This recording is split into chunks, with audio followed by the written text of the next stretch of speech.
ढोले पिपर कसपाना नम बिलान कन्हई देव घेर रहे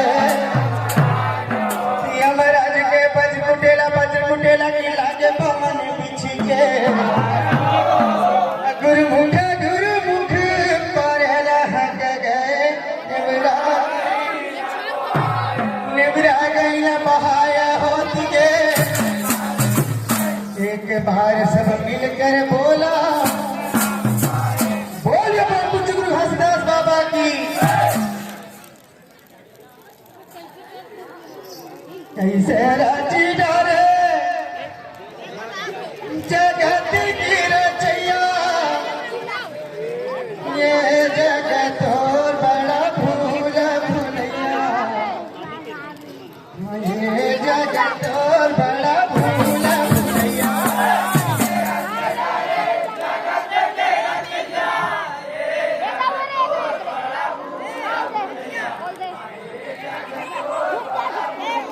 कैसे राजी डारे जगत की रचैया ये जगत बड़ा भूल भूलैया ये जगत बड़ा भूल भूलैया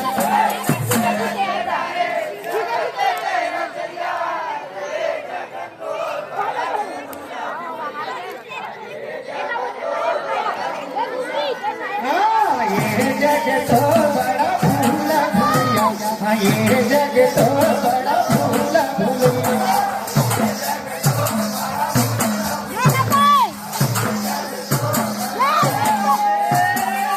रची डारे जगत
जिंदगी के लेखा बाबा